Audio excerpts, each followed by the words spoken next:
And I gotta find a way to make this story short.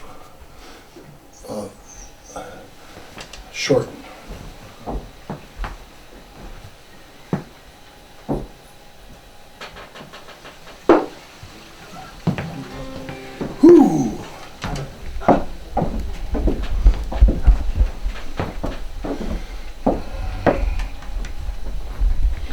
Back in the 70s, I could work as much as I want.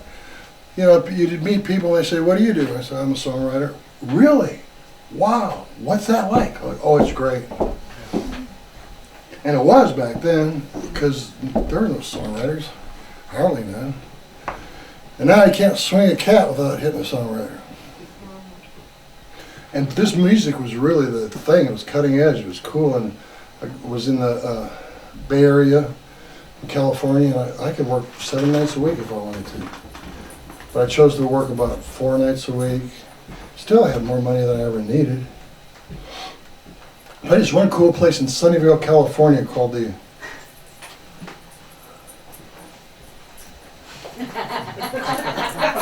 Anybody notice her footwear? Boots. Oh no, we have a... How good a detective are you? Where's Kathleen? Ooh, She has boots too. we gotta do a boot sound test, just for criminal science. Anyway, I'm telling about this story. I used to play a lot. You know, I said I gotta find a way to make this story really short. It's a really long time to say I used to play as much as I wanted to in the Bay Area in California. Okay. Sunnyville. Waitress. I had Andy Caps in Sunnyvale was a great gig. I loved that gig. And there's this little waitress. My Volkswagen van broke down in the parking lot, and I had to get a ride home because I couldn't fix it. And so at my last set, I said, "Okay, you guys, I need a ride home back to Los Gatos. If anybody's going that way, let me know." And this little waitress from Argentina, I remember now, came by and she gave me the high sign. And so I knew I had to ride home, and maybe I had a wonderful adventure. These were back when the days when sex was safe and drugs were good.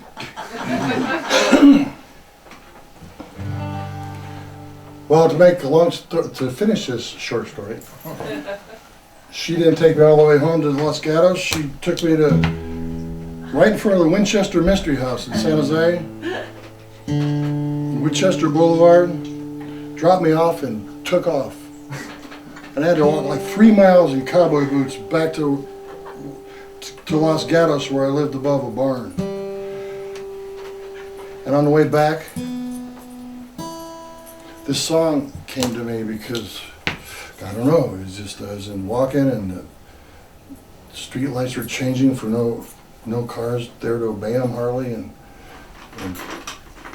rainbird sprinklers were popping up out of nowhere, and this song just came.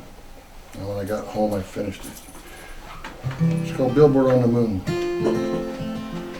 And I want to re-record this one, and that's what I was going to say. I'm going to either do it with somebody in Texas, or I'm going to do it. I've been talking to Gary Katz, who was Steely Dan's producer, and we're talking about doing a record together.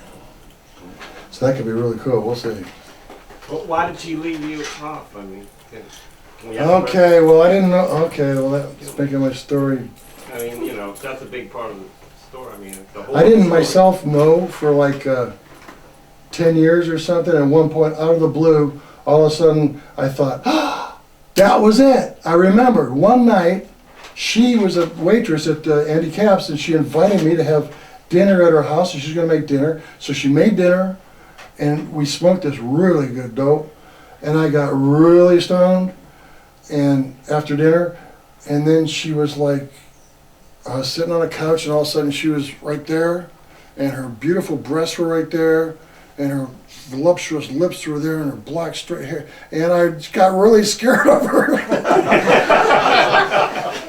I don't know what it was. And I said, and I went like, Well, thank you very, very much for dinner, but I have to go. I was a hippie and shit, you know. Thank you very much, but I have to go now, ma'am. You know, and I just got out and I drove away and I forgot about. Can you forget something like that? Well, back then we were doing LSD too, so. But she didn't forget. And yeah, she didn't forget, and that's why she left me at Winchester Mystery House. Thank you. Really, honestly, I didn't remember that for at least 10 years, and all of a sudden, bam! Oh yeah, I remember.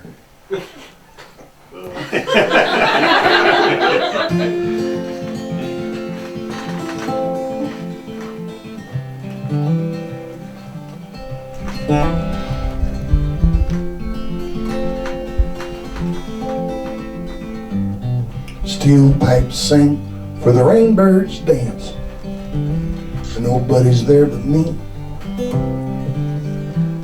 to stand alone by the gray payphone and hear the symphony. Diamond drops shoot through the air with each whirring pass, and leap for the lawn that may soon be gone, replaced by glued-in grass, and take a walk real late at night, but everybody is asleep. Can you see how sad it is? Can you see how bad it is? Signs look silly when nobody reads them. Traffic lights change and nobody's there to see them. Put a billboard on the moon. I'll be there soon.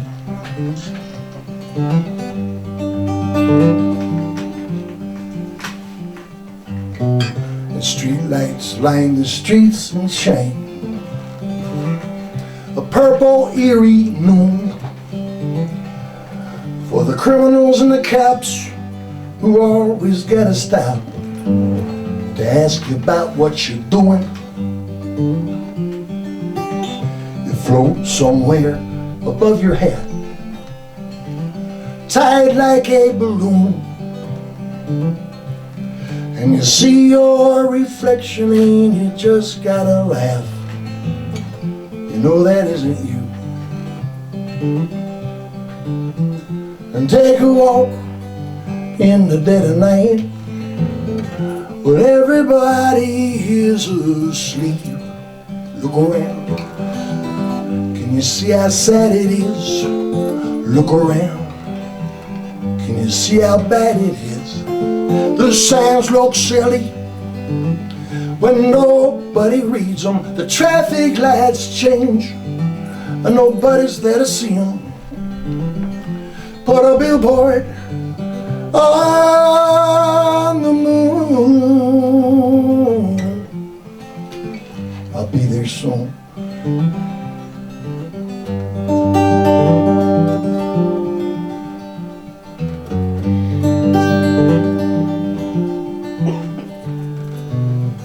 And I know a painter who paints in blood in an empty room. He'll soon be dead from the colors that he's bled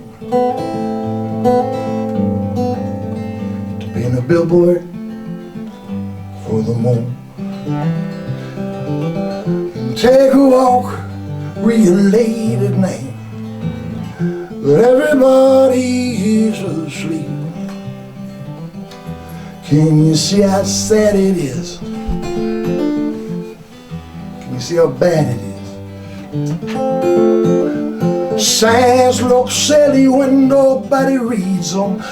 The traffic lights change and nobody's there to see them. Put a billboard on